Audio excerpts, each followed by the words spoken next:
이번 시간은 에너지의 사용과 환경 단원에 대해서 배울 거고요. 교과서는 268쪽에 해당하고 교과서는 268쪽, 학습지는 지금 현재 페이지 46쪽을 펼쳐 놓으시면 됩니다. 자, 먼저 이제 학습지를 가지고 진도를 쭉 나가고 군데군데 교과서에서 봐야 될 부분들을 살펴보도록 할게요. 자, 일단 에너지라는 게 나오는데 에너지. 자, 에너지란 뭘까?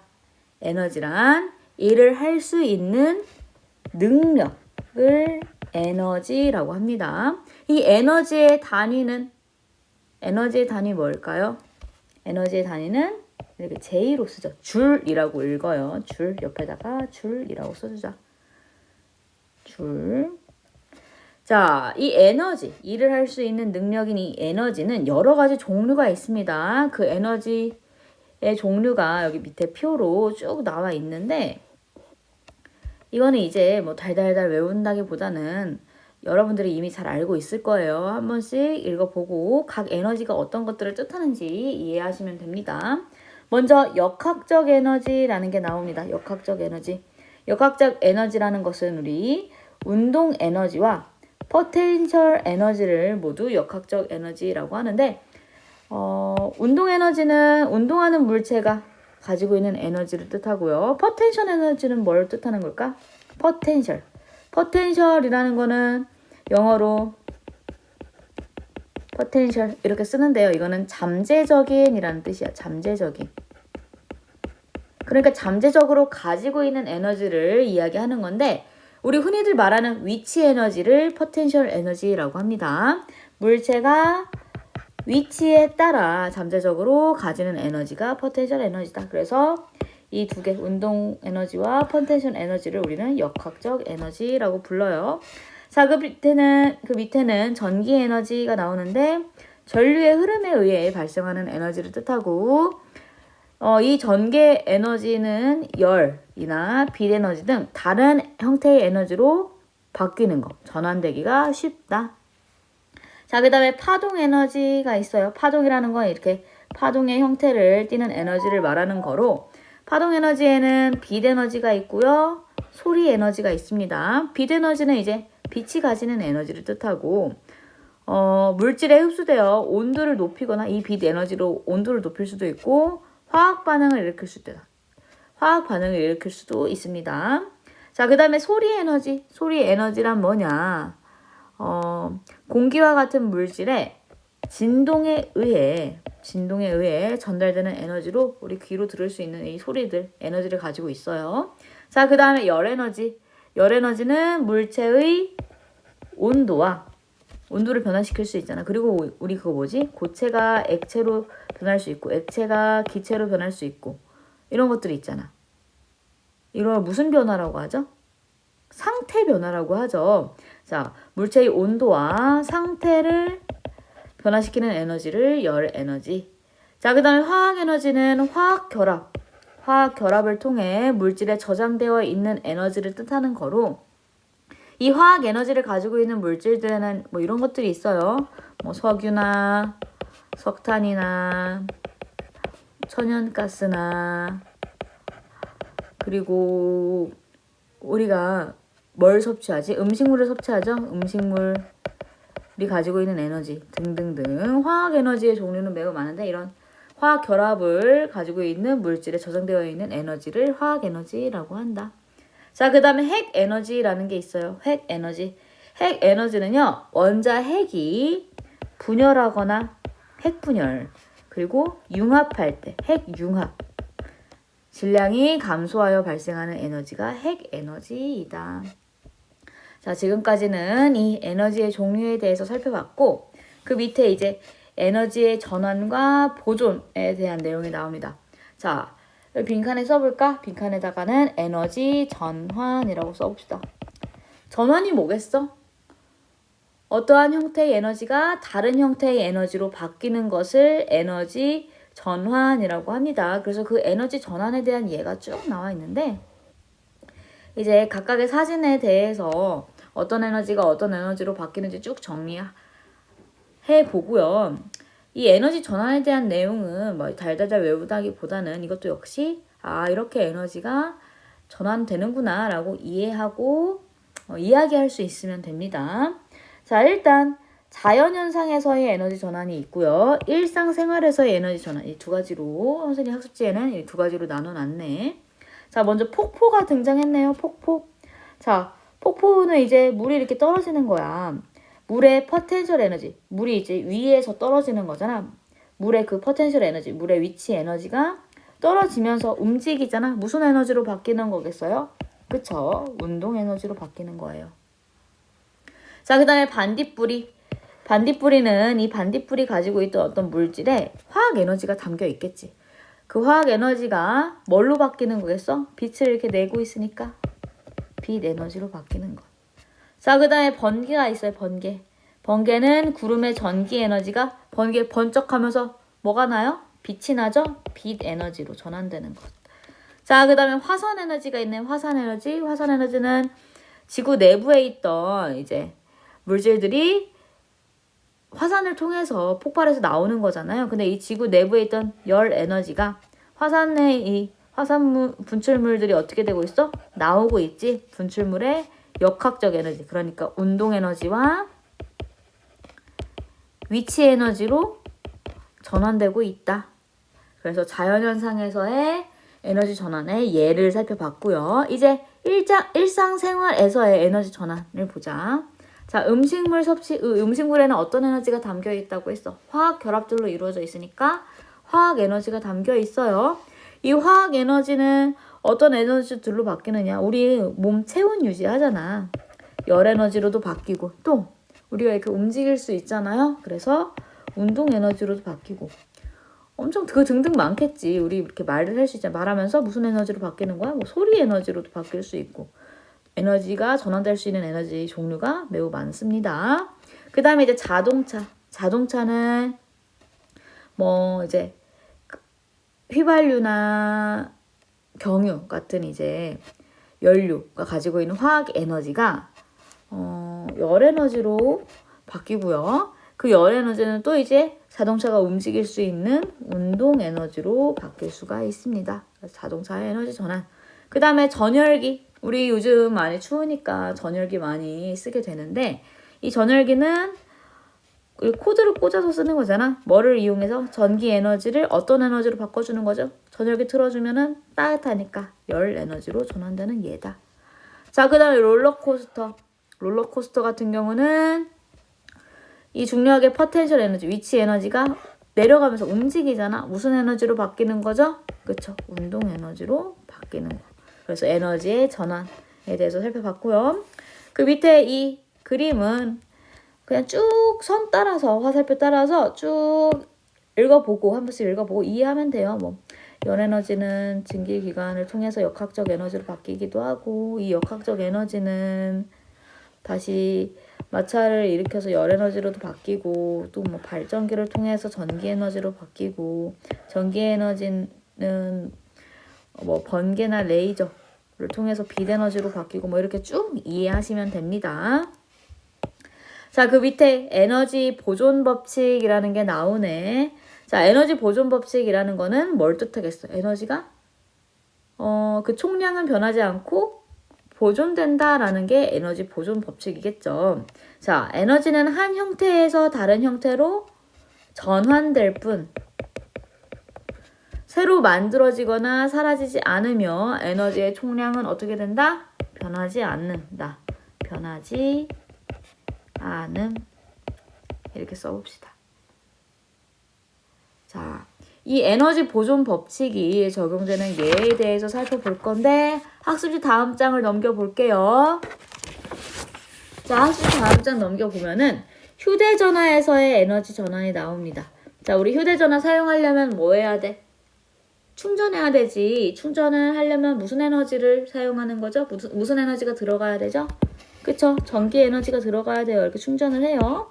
그럼 이 전기 에너지가 다른 에너지로 전환되는 거를 살펴봤을 때 어떤 에너지들로 전환이 될까? 일단 스피커를 통해서 소리 에너지로도 전환이 되고 또 화면에 빛 에너지로 또 전환되고, 이 전화 오면은 징징 진동도 일으키잖아요. 이 진동 운동 에너지로도 바뀌고, 또 우리 핸드폰 계속 사용하다가 보면은 어때?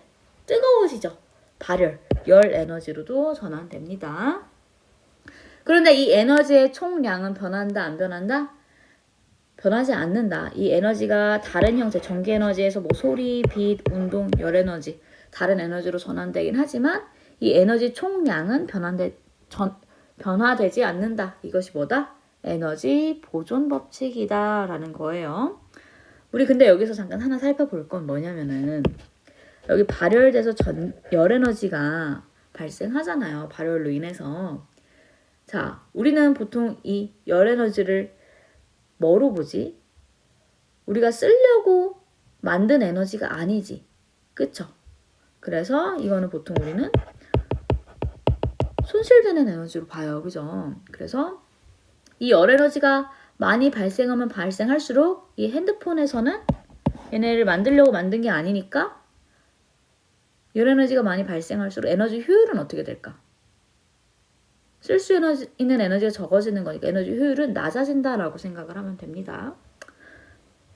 자, 그래서 여기 밑에를 살펴보면은 충전을 하면은 전기 에너지가 뭐 화학 에너지로 바뀌고요. 마이크 같은 경우는 우리가 소리를 집어넣으면 소리 에너지가 핸드폰 안에서 들어가가지고 이렇게 전기 에너지로 바뀌죠. 이렇게 에너지가 전환이 일어나고, 또 이 들어간 에너지의 총량은 변하지 않는다. 그죠? 에너지 보존 법칙이다. 자, 그 옆에 청소기를 사용할 때 에너지 전환과 보존이 나와 있는데, 일단 청소기를 사용하기 위해서 전기 에너지를 이용하죠. 코드를 꽂고 전기 에너지를 사용할 때 어떤 에너지들로 전환이 되느냐? 운동 에너지, 열 에너지, 소리 에너지 이런 것들로 전환이 되는데, 이 전기 에너지의 총량은 운동 에너지, 열 에너지, 소리 에너지 합한 값과 어떻다? 같다. 이게 뭐다? 에너지 보존 법칙이다 라는 거예요. 자, 그렇게 어렵지 않죠? 자, 그리고 교과서 269쪽을 한번 펴볼까? 교과서 269쪽. 여기가 이 교과서 269쪽인데, 여기 밑에 있는 부분을 한번 보려고 선생님이 269쪽을 펼쳐보라고 한 겁니다. 자, 에너지가 전환될 때 전환되기 전과 후의 에너지 총량은 어떻게 된다? 보존된다. 왜? 변하지 않는다. 에너지 보존 법칙 때문에. 그 예로 이제 여기 이 사진에 대한 예가 나와 있어. 바닥에 충돌하여 튀어오르는 공. 같이 보면요. 높은 곳에서 비스듬히 던진 공이 바닥에 충돌한 후 튀어오르는 모습을 보면, 이 밑에 있는 사진을 보면 공이 튀어오르는 최고 높이가 점점 어떻게 돼요? 띠용띠용띠용 하면서, 원래는 이렇게 높아졌다가 띠용띠용띠용 하면서 최고 높이가 점점 어떻게 되고 있어요? 줄어들고 있죠. 점점 줄어드는 것을 알 수 있다. 이것은 공이 바닥과 충돌할 때 역학적 에너지의 일부가 뭘로 전환되었기 때문이다? 열 에너지로 전환되었기 때문이다. 이 열 에너지로 전환되는 것은 우리가 손실로 볼 수 있다고 했잖아. 이 전환된 열 에너지를 모두 합치면 공이 처음에 가지고 있던 역학적 에너지의 크기와 같다. 그래서 에너지 총량은 변하지 않고 보존된다라는 거. 자, 다시 학습지로 넘어가 봅시다. 다시 학습지로 넘어가서 이제 뭐가 나오냐? 에너지의 이용과 열 효율에 대해서 나와 있어요. 자, 먼저 열 효율에 대해서 배우기 전에 에너지 효율에 대해서 배워보도록 하겠습니다. 이 에너지 효율이란 뭐냐? 공급한 에너지에 대한 유용하게 사용한 에너지의 비율을 에너지 효율이라고 해요. 그래서 이거를 식으로 나타내면 이렇죠. 공급한 에너지 분의 유용하게 사용한 에너지 곱하기 100한 게 에너지 효율이다. 자, 이렇게 곱하기 100을 했으니까 단위는 뭐겠어? 퍼센트겠죠. 퍼센트. 이것이 에너지 효율이고, 이제 열기관에 대해서 살펴보도록 할게요. 자, 열기관이라는 건 뭐냐? 열기관. 열기관이라는 거는요, 화석 연료가 연소될 때, 뭐 이제 석유나 석탄, 천연가스 이런 화석 연료가 있잖아. 화석 연료가 연소될 때 발생하는 무슨 에너지를? 열 에너지를 역학적 에너지로 바꾸어 동력을 얻는 장치를 열기관이라고 해요. 어떤 에너지로 바꾸는 거? 열 에너지를 역학적 에너지로 바꾸는 거. 이것을 뭐라고 한다? 열기관이라고 한다. 이런 장치를 열기관이라고 하는데 그 예로는 여기 오른쪽 박스에 나와 있어. 자, 열기관에는 외연기관과 내연기관이 있고요. 외연기관의 뜻이 뭐냐면 이 연료를 기관의 외부에서 연소시키는 기관을 외연기관이라고 해요. 그러니까 외부에서 태우는 거. 그래서 그 예로는 증기기관, 증기터빈 이런 게 있어요. 자, 증기기관이라는 건 그런 거야. 땔감을 이용해서 땔감을 연소시켜가지고 이 열 에너지를 역학적 에너지로 바꾸는 거고, 터빈은 그거 우리 발전소에서 돌아가는 거 있잖아. 증기를 이용해서 돌아가는 거. 그런 게 증기터빈이고요. 자, 내연기관은 그럼 뭐냐? 내연기관은 연료를 기관의 내부에서 연소시키는, 태우는 열기관을 내연기관이라고 해요. 그래서 이 내연기관에는 어떤 것들이 있느냐? 가솔린을 이용하는 가솔린기관과 디젤을 이용하는 디젤기관, 이런 것들이 있습니다. 자, 이런 열기관들이 있는데 이 열기관들이 열 에너지를 역학적 에너지로 바꿔주잖아. 근데 얼마나 이걸 효율적으로 바꿔주느냐를 따지는 것이 열효율입니다. 그래서 여기 위에서는 우리 에너지 효율에 대해서 배웠는데 밑에서는 열효율에 대해서 배울 거야. 에너지 효율과 열효율은 비슷한 개념이라고 생각하면 돼. 왜냐면 이 열이라는 것도 뭐야? 열 에너지에 해당하는 거잖아. 그래서 열 효율과 에너지 효율은 비슷한 개념이라고 생각하시면 됩니다. 자, 그러면은 열 효율을 살펴보자. 열 효율이란 열 기관의 에너지 효율로, 봐봐. 열 기관의 에너지 효율로, 열 에너지. 열 기관의 공급한, 써보자.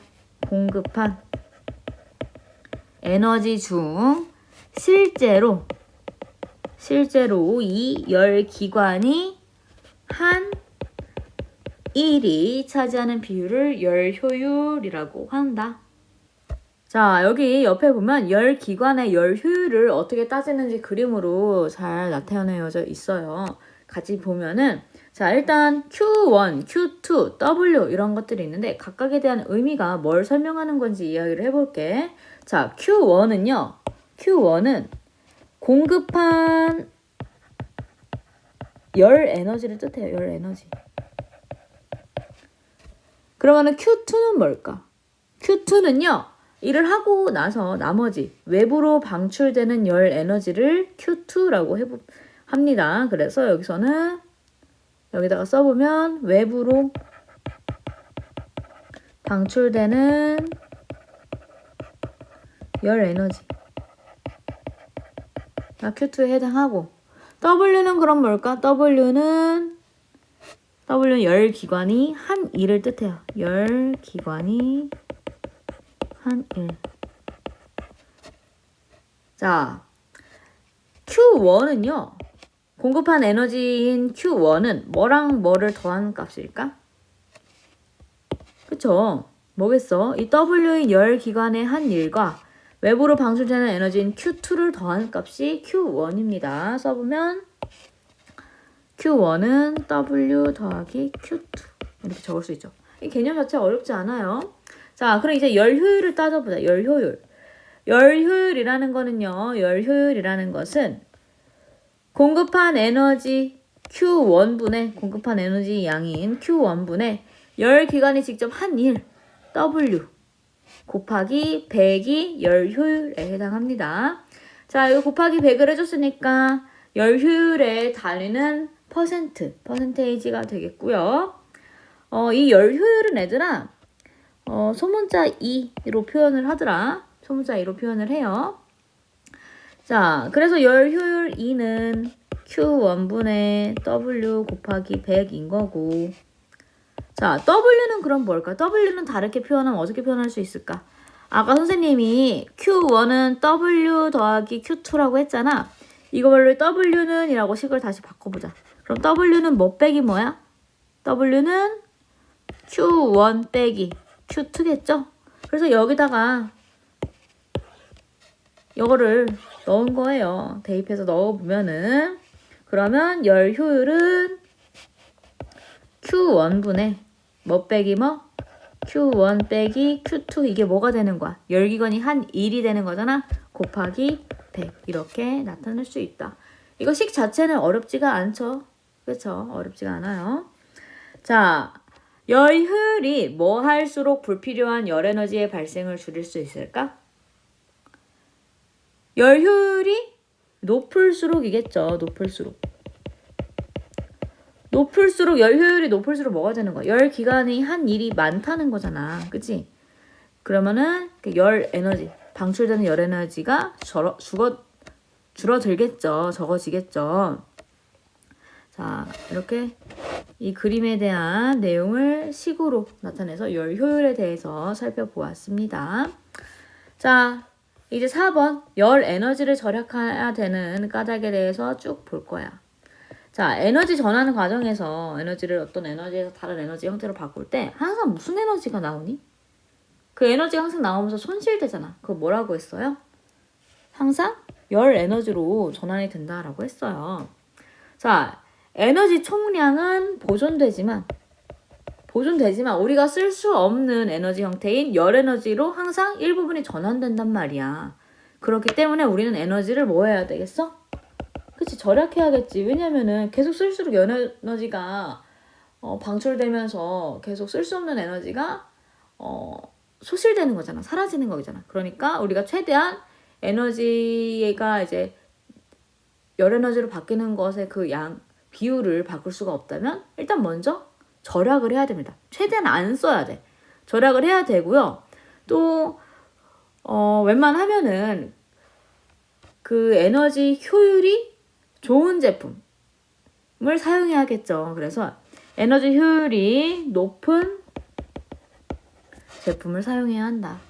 자, 옆에 오른쪽 박스를 봐보자. 여기에 뭐가 나와 있냐면 에너지 소비 효율 등급이라는 게 나와 있어요. 너네 세탁기나 뭐 컴퓨터나 또는 뭐 텔레비전이나 냉장고나 이런 거 보면은 뭐 써 있어? 에어컨이나 이런 거 보면은 에너지 소비 효율 등급인 이 스티커가 붙어져 있죠. 그죠?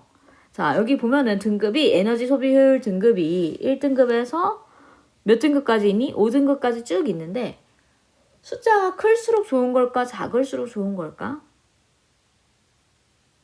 자, 숫자가 작을수록 좋아요. 등급은.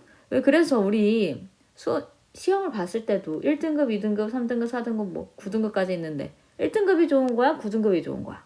1등급이 좋은 거죠? 자, 에너지 소비 효율 등급은 1등급에 가까울수록 뭐가 높은 거겠어? 에너지 효율이 높으니까 에너지를 절약할 수가 있겠죠. 자, 그 다음에 그 밑에 여기 자동차에서 버려지는 에너지 밑에 있는 박스를 한번 보자.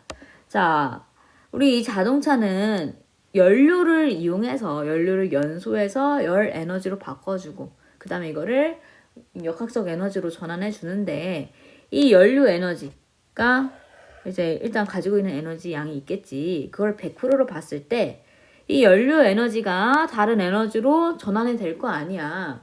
어떻게 전환이 되는지 여기 그림에 있는 내용을 여기 글로 그림에 있는 걸 이렇게 글로 표현해 볼 겁니다. 일단 100%의 연료 에너지는 뭘로 사용돼? 자동차 운전에 의한 이용되는 에너지. 자동차 운전에 이용되는 에너지 몇 %로 써있니? 그림에서 찾아봅시다. 어딨어? 자, 연료 에너지는 100인데 그 중에 몇 %만 운전에 이용된대? 19%만 이용된대요. 19%.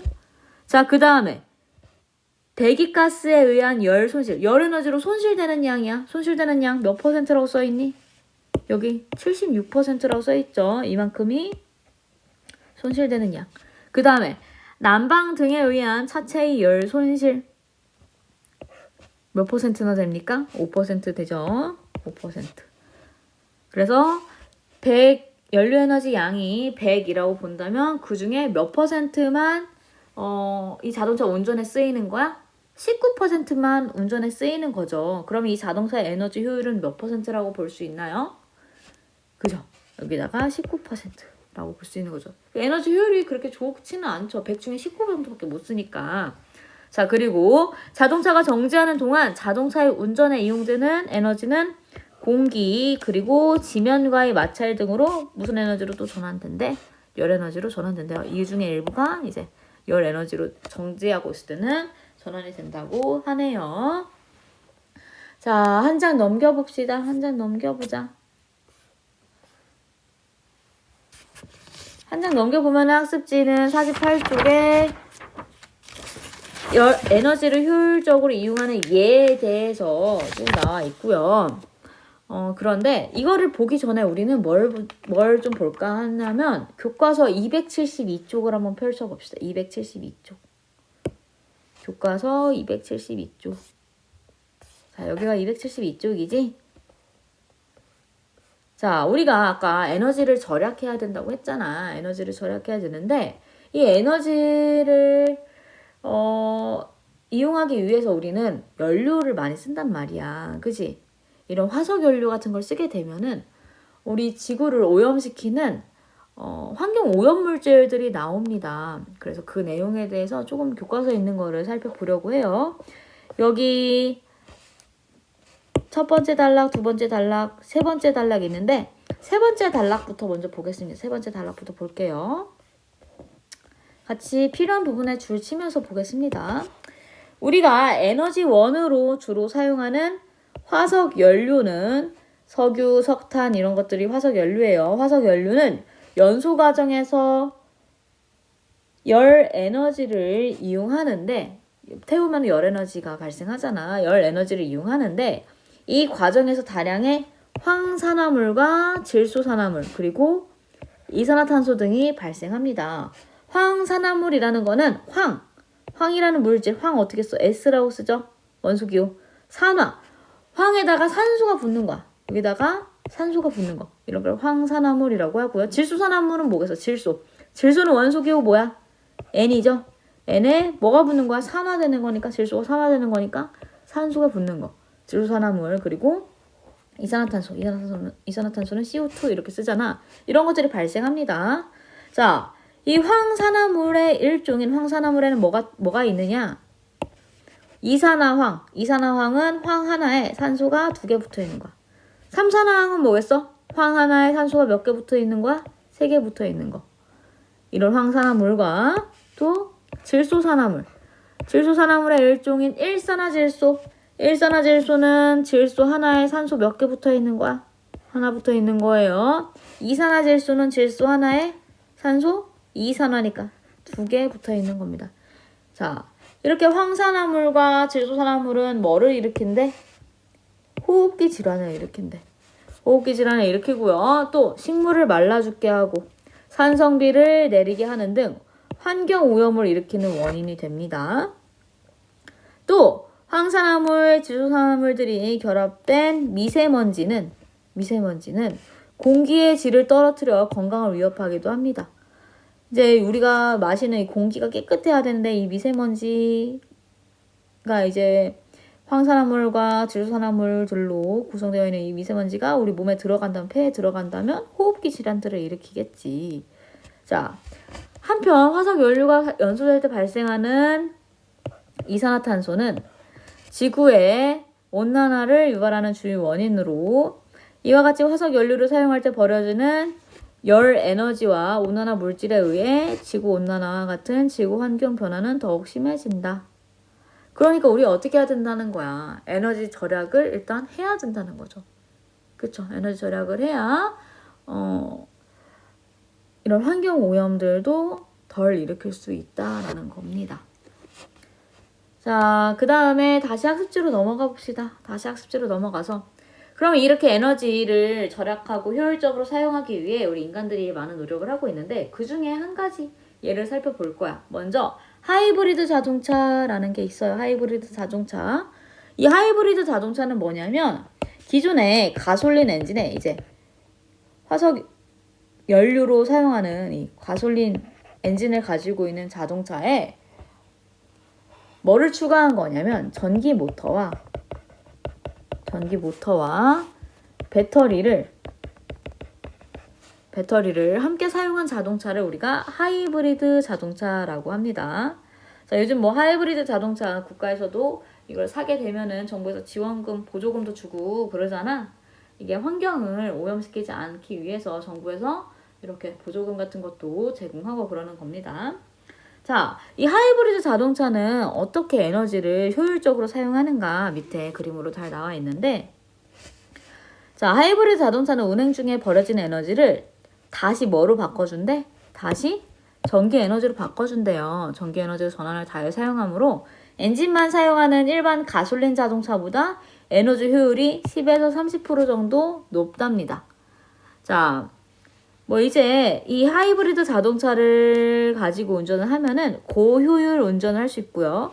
에너지를 효율적으로 사용한다는 거지. 그리고 에너지를 다시 전기 에너지로 만들어주는, 에너지를 재생할 수 있는 능력도 있고, 또 연료를 낭비를 최소화할 수 있다.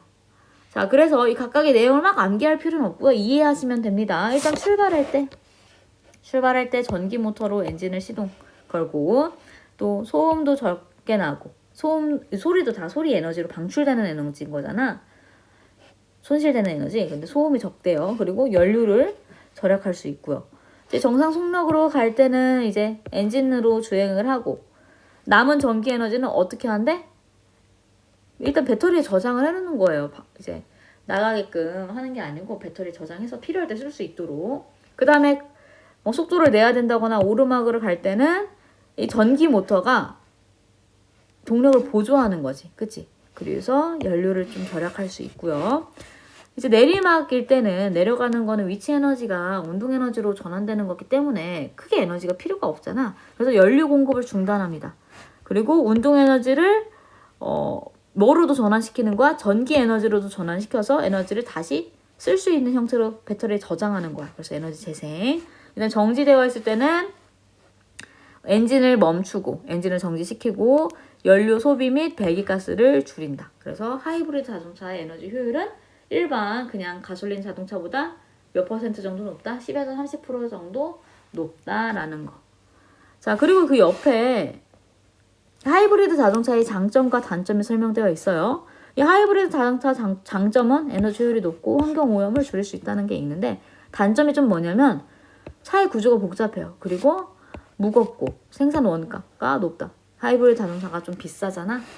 자, 그 다음에 전등의 에너지 효율입니다. 우리 이제 실내에서 불을 켤 때 여러 가지 전등을 사용하는데 배열등, 형광등, LED 등 이런 것들이 있어요. 근데 에너지 효율이 뭐가 제일 높냐면 LED 등이 제일 효율이 높고요. 그 다음에 형광등, 그 다음에 배열등입니다. 이제 배열등 같은 거는 약간 주황색 불빛 나오는 거 있잖아. 그런 것들이 배열등에 해당하는데, 이 배열등이 가장 에너지 효율이 낮아요. 에너지 효율이 한 몇 퍼센트 정도 될까? 전기 에너지를 100 정도 넣었다면 그 중에 90%가 다 열로 방출되는 거야. 열로 손실돼. 그럼 10%밖에 빛으로 사용을 못하죠. 에너지 효율이 매우 낮죠. 그죠? 그리고 형광등 같은 경우는 이것도 에너지 효율이 그렇게 높지는 않아요. 높지는 않고요. 그래서 우리가 전구를 쓸 때 LED 등을 쓰는 게 에너지 절약하는 데 더 좋겠지. 전등은 전기 에너지를 사용하여 빛 에너지를 얻는 과정에서 열 에너지가 함께 발생합니다.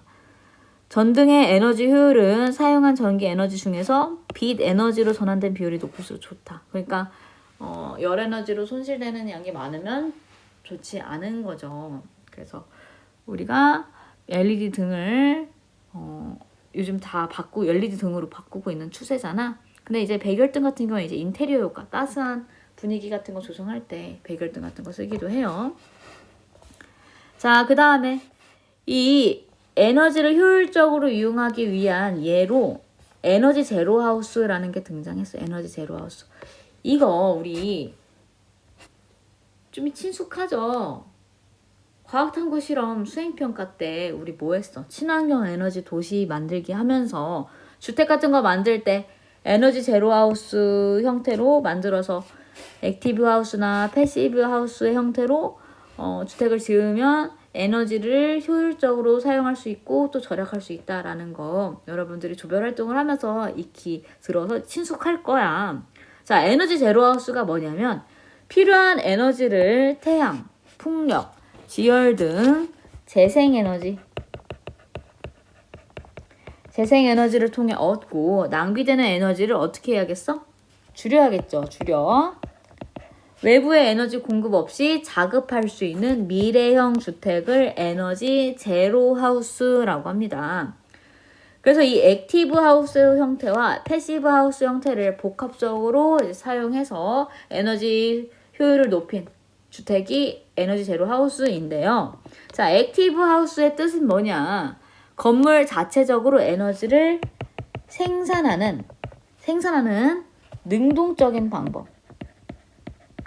이게 액티브 하우스고요. 패시브 하우스는 뭐냐? 패시브 하우스는 에너지 사용량을 줄일 수 있게 만드는 소극적인 방법. 뭘 사용하는 하우스가 패시브 하우스입니다. 자, 액티브 하우스는 에너지를 생산하는 능동적인 방법이잖아. 그래서 액티브 하우스에 사용되는 기술로는 뭐 여기 보면은 태양광 패널들이 설치되어 있는 거 보이죠? 태양광 발전. 그리고 여기 풍력 발전. 네. 그리고 땅에 존재하는 열 에너지를 이용하는 지열 발전 이런 것들로 에너지를 생산할 수 있는 시설들을 설치를 하는 거야. 이렇게 액티브 하우스의 장점으로는요, 자원 고갈될 염려가 없고요. 자체적으로 에너지를 생산할 수 있으니까. 그리고 환경 오염 물질을 배출하지 않고요. 화석 연료를 떼지 않으니까. 그 다음에 대규모 정전을 일으킬 염려가 없다. 다 집집마다 이렇게 에너지를 자체적으로 생산할 수 있으니까 우리 아파트 같은 경우 보면은 정전이 되면은 그 아파트 전체가 불이 안 들어오고 그러잖아. 대규모 정전이 일어나잖아. 근데 이렇게 액티브 하우스 형태의 집들은 이렇게 대규모 정전을 일으킬 염려가 없죠. 근데 단점이 뭐겠어? 초기 시설 비용이 많이 든다라는 거. 돈이 많이 들어요. 지려면 많이 든다. 자, 그 다음에 패시브 하우스는 에너지 사용량을 줄일 수 있게 만드는 소극적 방법이라고 했어. 그러니까 일단 만든 에너지를 효율적으로 사용하고 빠져나가지 않도록 단열 이런 것들을 잘하는 것들이 패시브 하우스에 해당해요. 그래서 패시브 하우스에 사용되는 기술에는 뭐가 있냐? 이중창.